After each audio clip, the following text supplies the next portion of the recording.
Concluye una nueva jornada en las bolsas de valores más importantes del planeta, que tuvieron cierres mixtos nuevamente. El Dow Jones terminó con 49.266 unidades. Esto significa que tuvo un incremento del 0,55%. Por el lado del Nasdaq, cerró con 23.480 unidades, con una caída de 0,44%. El Standard & Poor's 500 concluyó con 6.921 unidades, es decir, que subió 0,01%. El precio del oro alcanzó un valor de $4.487.44 por onza, registrando un aumento del 0,56% de acuerdo con la última revisión. Recordemos que el oro opera de lunes a viernes durante las 24 horas del día. 6:01 de la tarde, bienvenidos, esto es Economía al Día de Negocios DITU. Vamos a estar hablando de esas tarifas de energía que, de acuerdo con un decreto, con un borrador de decreto del Gobierno Nacional, el incremento sería entre 960 y 1.600 pesos mensuales y se va a ver reflejado en esos recibos cada mes. Esto como resultado de ese borrador del decreto que anunció ya el Ministerio de Minas y Energía. De otro lado, vamos a estar hablando de la inflación, que de acuerdo con los expertos incrementaría más de 5% al cierre del año pasado. En instantes vamos a analizar esta cifra de la mano de expertos. También finalmente hablaremos de los 3,9 billones de dólares, que es la capitalización de mercado de Alphabet, que se ubica como la segunda compañía más valiosa del mundo, incluso por encima de Apple. Comencemos esta misión conociendo los indicadores económicos de la jornada.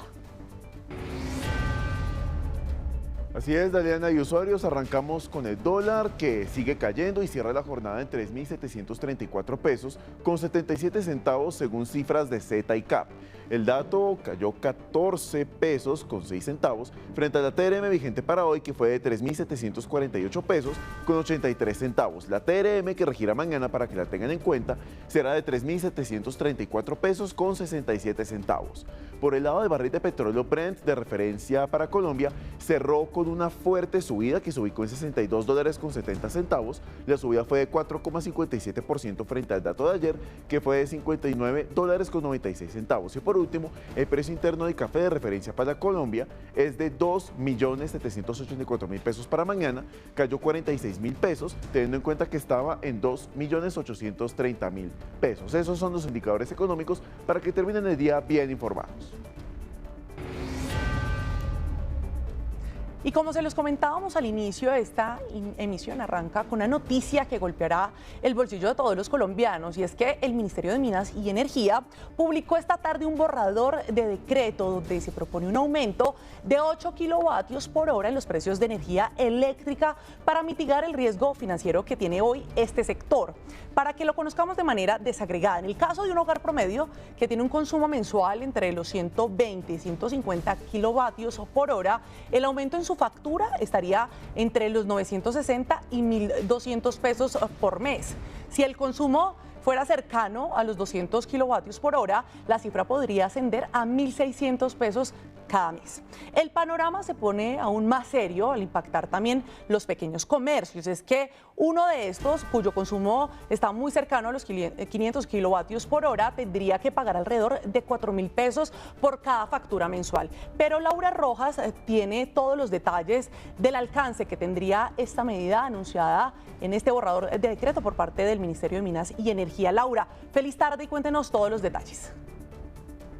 Daliana, ¿qué tal? Muy buenas tardes. La traducción de esas cifras que usted acaba de entregar es que más o menos sería entre el 1 y el 2% el aumento de las tarifas de este servicio de la energía. Usted lo dijo muy bien, hasta el momento pues es un borrador de decreto. Hay que ver cuándo entonces comenzaría a aplicar esta medida. Lo que dice es que básicamente el gobierno nacional pues le está lanzando ese salvavidas a las empresas distribuidoras de energía, por ejemplo las de la costa, Aire, que hemos registrado muy bien porque ha estado quebrada. Entonces lo que espera el gobierno nacional como meta de recaudo sería cerca de 2 billones de pesos. Los analistas también aseguran pues que es bastante dinero y que los efectos, por supuesto, pues también podrían impactar impactar al costo de vida. Hoy justamente, usted también lo acaba de decir, Daniana, hoy se entrega este dato de inflación y pues posteriormente, si está este incremento, si existe este incremento a las facturas del servicio de energía, pues posteriormente se va a ver afectado pues esta cifra de inflación. Hay que revisar muy bien entonces cómo están esos estados financieros de esas empresas distribuidoras de energía en la costa Caribe, que el gobierno nacional ha insistido pues que necesita entonces mayor oxígeno estas empresas para poder también entregar el servicio en la costa, lugar donde pues mayoritariamente pues se necesita, se requiere este servicio de energía también por los temas climáticos, el aire acondicionado, la luz que se necesita pues también sobre todo para trabajar, para ir a estudiar, pues aún es más necesario de cómo lo han advertido pues los diferentes. No sería lo mismo pues un apagón este año a lo que fue en los años 90, por ejemplo, Daliana. Entonces, pues hay que revisar muy bien esta medida posteriormente, qué es lo que puede ocurrir, porque de momento, como arrancamos pues esta misión, este es un borrador de decreto. Pues a Laura Rojas, muchísimas gracias por toda esta información. Un recaudo importante que supera los 2 billones de pesos para justamente garantizar la sostenibilidad financiera de este sector tan importante para nuestro país. Laura, gracias por su información. Que le termine de ir bien este jueves. Daliana, a usted muchísimas gracias y pues estamos revisando el impacto, por supuesto, pues de esta medida tan importante. Pues a las 6:06 de la tarde finalmente se conoce el dato de inflación para el cierre del año 2025. El DANE acaba de revelar que el indicador cerró el año en 5,1%, tal y como lo advertían los expertos. Esta cifra tuvo una disminución de 0,1 puntos porcentuales frente al año 2024, cuando se ubicó en 5,2%, justamente igual, una cifra que sigue lejos de la previsión establecida por el Banco de la República, que proyectaba que se fuera ajustando también para el cierre de este año. Pero para analizar las implicaciones que tiene esta cifra de inflación de cara a este año que apenas comienza, nos conectamos a esta hora con Julio Romero. Él es economista jefe de Corfi Colombiana. Doctor Romero, bienvenido a Economía al Día de Negocios de Itu y hablemos de este dato de inflación que generaba gran incertidumbre al mercado. ¿Cómo ve el panorama de cara al futuro, conociendo también ya un dato de salario mínimo, unas tasas que han estado estables desde abril del año pasado, pero que también nos permitiría ya conocer, inferir qué puede pasar en el mediano plazo? Bienvenido. Gracias por la invitación, un gusto poder acompañarlos en el programa. Efectivamente, hace pocos minutos el DANE reveló la inflación del 2025, 5,1%, pues implica una leve reducción de la inflación respecto al mes de noviembre. Como ya lo mencionaba usted, pasamos del 5,2 al 5,1%. Y si uno compara la inflación del 2025 con la del año anterior, 2024, lo que ve es que prácticamente se quedó estable. En 2024 habíamos tenido una inflación del 5,2%. Importante aquí resaltar lo siguiente, la meta del Banco de la República es que la inflación esté en 3%, con un rango que va del 2 al 4%. Tener una inflación por encima del 5% como la que acabamos de conocer para todo el año, pues no es una noticia que nos permita pensar en que hay espacio para bajar tasas de interés. De hecho, aquí ya empezamos a hablar de las perspectivas de inflación para el 2026, que de acuerdo con el aumento en el salario mínimo decretado por el gobierno, que es del 23%, va a generar ya no que la inflación se estabilice por encima del 5%, sino que incluso, según estimaciones de Corfi Colombiana, podamos estar cerrando el 2026 con una inflación del 6,5%. Es decir, nos estamos alejando más de la meta del Banco de la República. Esto, pues, por un lado, va a tener implicaciones de tasas de interés más altas. Ya, de hecho, hoy mismo uno de los miembros de la Junta, el codirector Mauricio Villamizar, mencionó que ese aumento del salario mínimo puede generar 2 puntos porcentuales más de inflación. También estábamos hablando, él también mencionó que la inflación de este año podría estar cercana al 6%, por un lado, y eso por supuesto pues va a implicar incrementos importantes en las tasas de interés durante este año. Hablemos, por supuesto, de ese impacto que esto va a tener en las finanzas públicas de nuestro país. Ya lo menciona usted, Julio. Vamos a ver seguramente unas tasas que van a tratar de evitar ese tema inflacionario, esas presiones inflacionarias, pero ¿qué va a pasar también con las finanzas en las otras aristas de nuestro país que por estos días nos preocupan tanto? Sí, efectivamente, el impacto del aumento desproporcionado del salario mínimo tiene varias dimensiones. Yo les mencionaba el de inflación digamos, antes de pasar al tema fiscal, para que quienes nos están oyendo comprendan un poco cuál es el canal de transmisión. El salario mínimo se refleja en unos mayores costos laborales, por ejemplo, los servicios de restaurantes. Es algo que uno puede percibir inmediatamente en estos primeros días del año cuando va a comprar el almuerzo en uno de los restaurantes en los que suele ir. Ya uno empieza a ver que los ajustes empiezan a ser cercanos a lo que subió el salario mínimo, por un lado. Hay otros servicios relacionados, por ejemplo, que vamos a ver más hacia febrero, cuando se ajusten las tarifas de educación, cuando veamos también cambios en las tarifas de transporte, que también pueden tener un componente, digamos, asociado al costo laboral. Pasando al tema fiscal que usted me preguntaba, el propio gobierno, cuando anunció el aumento del salario mínimo, dijo que esto tendría un efecto de 7 billones de pesos de mayor gasto, principalmente por temas de pensiones, gastos que el gobierno tiene que hacer para el sistema pensional que suben, y también los salarios de los funcionarios públicos, los gastos de personal en el presupuesto general de la Nación para este año van a ser más altos debido a este incremento. 7 billones de pesos, que es la cifra que el gobierno dio, equivale a 0,3% del PIB. Es decir, eso es ya de entrada algo que podemos esperar que pase con el déficit fiscal del 2026, 0,3% del PIB adicionales a lo que estaba previendo el gobierno previamente. ¿Qué va a pasar, Julio, rápidamente, antes de despedirlo, también con el costo de la deuda? ¿Eso tiene alguna relación directa de que pronto se encarezca para el caso colombiano?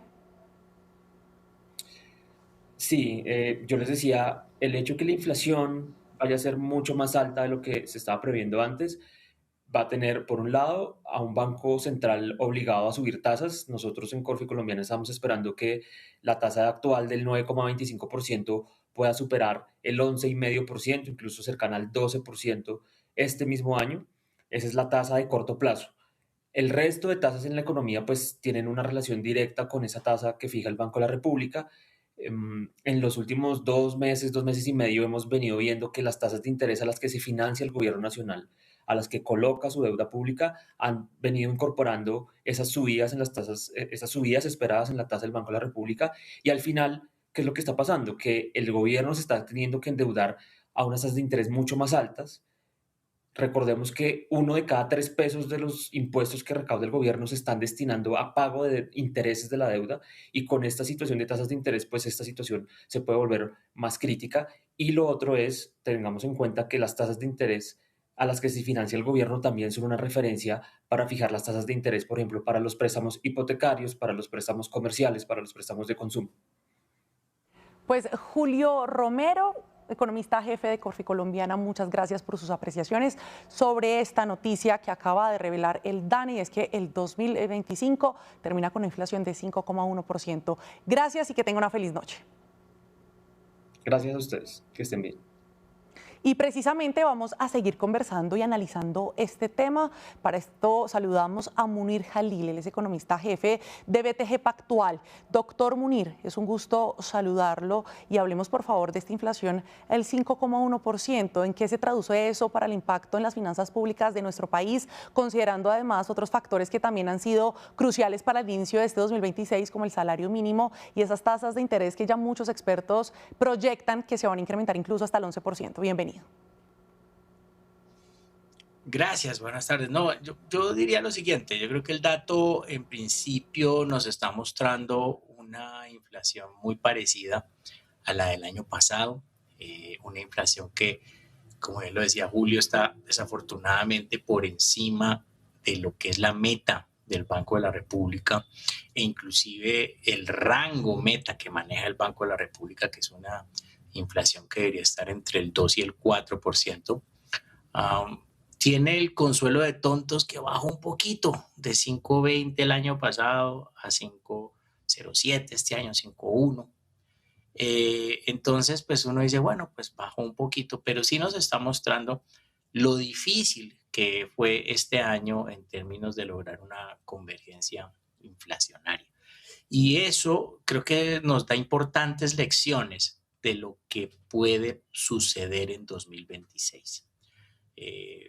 ¿Qué hizo que no bajara la inflación en 2025? En parte sí se debió, así pues nos digan algunos que no lo ven, pero para nosotros es demasiado claro que cuando se mira el componente de servicios en el IPC, las personas que contratan, por ejemplo, en un restaurante para el almuerzo ejecutivo, pues todas esas personas ganan ese salario mínimo. En una peluquería todo el mundo arranca con el salario mínimo. Todo eso que está asociado con prestación de servicios, pues en general está muy asociado al salario mínimo, y el año pasado para el 2025 habíamos tenido un incremento del salario pues que había sido importante, un poco alrededor del 9.5%, 11% cuando lo combinábamos con el subsidio de transporte. Entonces ahí hay una lección que de cara a lo que se nos viene en 26 es lo que ha hecho que todos los analistas tengamos que revisar desafortunadamente al alza la expectativa de inflación que tenemos para el 26, porque pues en nuestro caso en BTG estamos esperando una inflación de 6.84% para este año 2026. Precisamente porque pues lo que tenemos es una presión que vemos fuerte en esos costos laborales, cómo se va dando básicamente esa dinámica.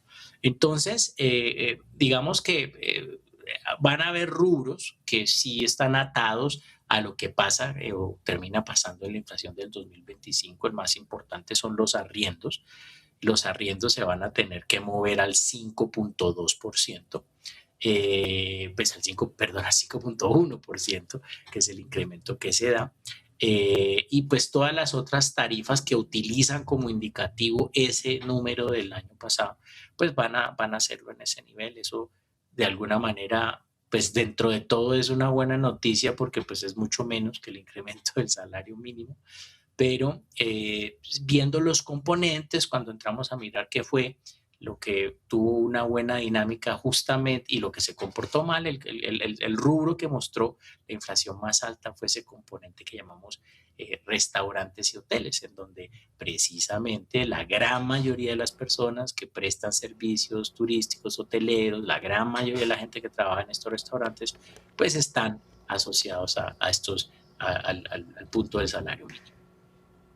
Doctor Jalil, usted menciona algunos de los impactos que eso va a tener directamente en el bolsillo de los ciudadanos. El tema, por ejemplo, que está indexado, el tema de los arriendos. Una vez se cumpla ese contrato anual, pues se tendrá que aplicar ese 5.1%. Pero también hay otros rubros que van de la mano con la inflación. ¿De cuáles estamos hablando? Tengo en el radar seguros, pensiones. ¿Qué otros rubros tienen que estar ya preparados los colombianos para asumir a raíz de este nuevo dato? Correcto. Los ajustes de pensiones, como él lo dices, están asociados al tema de inflación. Entonces, el incremento de las pensiones se va a dar por el IPC. No para aquellas personas pues, que ganan el salario mínimo, porque pues, si las personas tienen una pensión equivalente a un salario mínimo, a ellos sí se les subiría el 23%. Entonces, en ese sentido, pues eso sí es algo que se estaría dando. Tenemos lo que son multas, lo que son peajes, todos estos incrementos que vamos a empezar a ver van a estar asociados también a la dinámica salario mínimo. Ya educación, la manera como está estructurada las tarifas educativas, tuvieron una fijación de incrementos que arrancan con la inflación no de fin de año, no la de diciembre, sino la de octubre. Entonces también arrancó con ese 5% más los puntos de productividad que, dependiendo de la calidad de las instituciones educativas, ellas tengan derecho. Entonces eso pues también es algo de lo que vamos a estar nosotros viendo efectos cuotas moderadoras, están asociadas normalmente al crecimiento también del IPC, entonces sí vamos a tener la famosísima carga de los incrementos de arranque de año.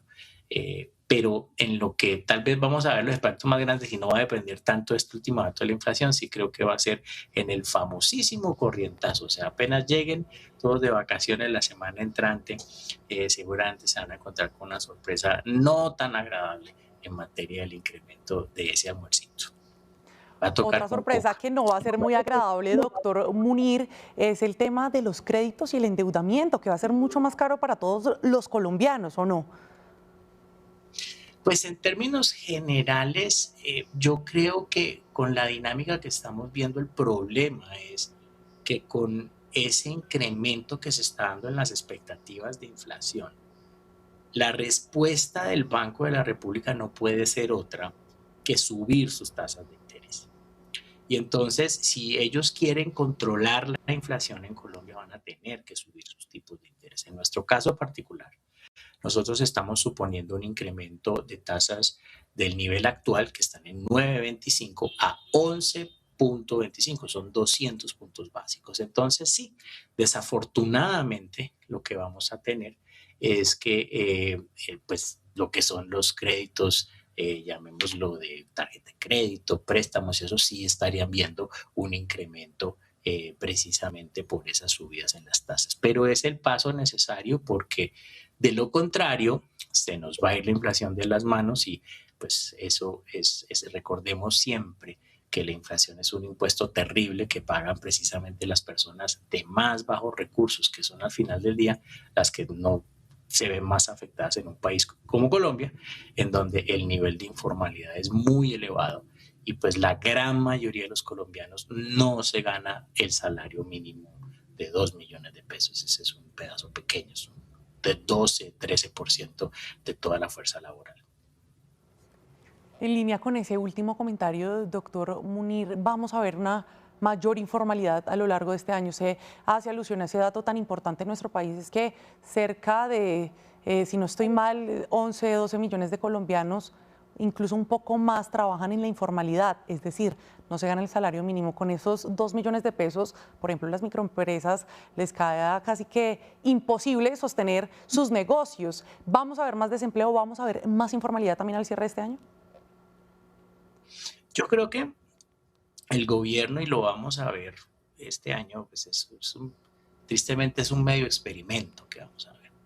Porque en los últimos años veníamos viendo incrementos muy por encima de la inflación y la economía los estaba adaptando. A eso hay que dárselo al gobierno, que mal se está adaptando. Pero sí creo que la magnitud de este último incremento es tan grande que va a activar una reacción que se vuelve lo que llamaríamos ya en términos académicos casi que no lineal, o sea, como que si el incremento hubiese sido ese 11%, de pronto 12%, que todos estábamos esperando y del cual todos hablábamos, yo creo que de pronto la economía lo hubiera podido absorber un poco mejor. Pero este incremento es de una magnitud tan grande que me parece que sí va a tener efectos reales y que para las compañías va a requerir un estudio de costos muy serio y ver efectivamente si pueden mantener. Le pongo un ejemplo sencillo, usted puede tener una compañía, 4 empleados. En este momento, con el incremento del salario que se dio, pues de pronto a usted le toca salir de uno de esos empleados para mantener básicamente una carga laboral relativamente estable. Eso es complejo. Eso sí, no solamente dificulta el tema laboral, sino que también potencialmente es menos PIB que se está produciendo, porque esto es una persona que antes trabajaba y producía y ya no puede. Sí. Entonces, en ese sentido, pues esos impactos yo sí creo que desafortunadamente no solo van a ocurrir, sino que los vamos a empezar a ver relativamente rápido, porque los ajustes tienen que darse desde comienzo de año. Eso sí, comprendo, doctor Jalil. Dudo mucho que por favor termine. No, le decía que sí, que dudo mucho que en ese sentido esto podamos decir, van a ser 6 meses después, 7 meses después. Yo creo que estos impactos se van a empezar a sentir muy pronto y los va a alcanzar a sentir este gobierno en los pocos meses que le quedan. el gobierno y por supuesto todos los colombianos. Pues doctor Munir Jalil, economista jefe de BTG Pactual, le agradezco mucho por su tiempo, por ayudarnos con este análisis a raíz de este último dato. 5,1% es el cierre de la inflación en el año 2025, más de 6,84 proyecta BTG Pactual para el cierre del 2026, ¿verdad? 6,84, correcto. Pues vamos a ver cómo nos termina de ir con esas cifras y esos números tan importantes para Colombia, para nuestras finanzas públicas y para el bolsillo de todos los ciudadanos. Muy amable, tenga una feliz noche, doctor Munir. Que esté muy bien, buena noche. Y a las 6:25 de la tarde en Economía al Día cambiamos de tema para hablar también de otras cifras que dio a conocer el DANE. Se trata del dato del índice de precios al productor para el año 2025. Este indicador mide la variación promedio de los precios de los bienes y los servicios que reciben todos los productores. Antes de llegar al consumidor registró una caída de 2,63%. El comportamiento mensual del IPP correspondiente al mes de diciembre también fue negativo, pues estamos hablando que tuvo una caída de 0,39% frente al mes de noviembre también del 2025. El único sector que registró una variación inferior a la media fue explotación de minas y carteras, con una disminución anual de casi el 20%. Por otra parte, Ecopetrol informó las tarifas de gas licuado del petróleo, también llamado GLP, que regirán a partir del 15 de enero de este año. Van desde los 1.807 pesos por galón. Por otra parte, la tarifa por kilo será desde los 884 pesos. La compañía señaló que los precios en pesos por kilogramo fueron calculados conforme al marco regulatorio que está vigente y que corresponde a los precios máximos también regulados por el suministro del GLP. La DIAN, junto a la Policía Fiscal y Aduanera, logró la detención de cerca de 40.000 accesorios de audio y video para vehículos, con una valoración cercana a los 500 millones de pesos. Esto habría ingresado al país sin cumplir todos los requisitos legales que se exigen por la normativa aduanera colombiana. La entidad identificó patrones irregulares y se adelantó con la comercialización de mercancía, evitando una pérdida directa al comercio formal, al empleo y también a todos los ingresos del Estado. Hablamos ahora del sector automotor en nuestro país, que advierte que comprar vehículos este año será mucho más complicado. Esto obedece principalmente al aumento del salario mínimo, que supera los 23%, que está elevando los costos tanto de nómina y de seguridad social de todos los concesionarios. El impuesto al consumo subió del 8% al 19%, lo que encarece directamente el precio final de los carros y podría impactar con mucho más fuerza este 2026. Según Aconauto, esta combinación presiona los márgenes, desincentiva también la demanda y pone en riesgo todas las ventas en un mercado que ya muestra desaceleración y donde el parque automotor tiene una antigüedad promedio cercana a los 19 años, por lo que el gremio pide políticas técnicas que permitan fomentar esa renovación vehicular en vez de seguir aumentando la carga tributaria. Colombia decidió cerrar la investigación por subsidios a la leche en polvo de Estados Unidos y va a permitir que este producto siga ingresando sin nuevos aranceles. Esto tras concluir que no hay pruebas de daño directo que estén afectando la producción nacional. El proceso se había abierto en julio del 2024 y derivó en un gravamen temporal de 4,86%, vigente hasta el 31 de diciembre del año 2025. Esto se dio pese a que Estados Unidos había otorgado subsidios por más de 1.200 millones de dólares en 2023 y las importaciones tuvieron un crecimiento de 13,12%. Según el Ministerio de Comercio, los problemas del sector lácteo colombiano corresponden a factores internos y no a las compras externas, por lo que no se justifican seguir adelante con este tipo de medidas. Para el 2025, la producción cafetera en Colombia presentó un decrecimiento del 2%. Esto en contraste con el aumento del 7% en las exportaciones, pero contrario a esto, las importaciones en diciembre del año pasado tuvieron un incremento superior al 500%. Conversamos con el gerente de la Federación Nacional de Cafeteros, Germán Baón, sobre estas cifras. Colombia consume alrededor de 2.2, 2.3 millones de sacos. Terminamos el año inmediatamente anterior con un leve incremento de 2.27 millones de sacos. De esos, 1.1 millón de sacos son importados. La industria nacional, basado en las políticas de este Estado nacional que permite la importación de café, pues lo que hace es buscar compensar sus costos trayendo producto de otros orígenes. Entonces, a Colombia entró 1.1 millones de sacos que son para consumo interno. Eso es lo que se consume en Colombia. De los 2.27, 1.18 son importados. Además, estuvimos hablando sobre este mismo tema con Rodrigo Fonseca, quien es el gerente general de Expo Café. Somos el tercer exportador de café en el mundo. Digamos que hoy a los precios internacionales es muy retador financieramente, porque pues a estos precios, y si queremos mantener una posición en el mercado, pues financieramente vamos a necesitar buscar un capital de trabajo que nos permita participar en él. Creo que el que haya una disminución a 12 millones de sacos es previsible, y como te dije anteriormente, estamos listos los exportadores es atender la garantía de compra con los productores colombianos, con los caficultores, y garantizar siempre esa garantía de compra hacia ellos. Siempre vamos a tener la federación, todo el gremio cafetero colombiano, atender siempre esa garantía de compra y saber que estamos listos a comprar el volumen que esté dispuesto a sacar la producción en Colombia.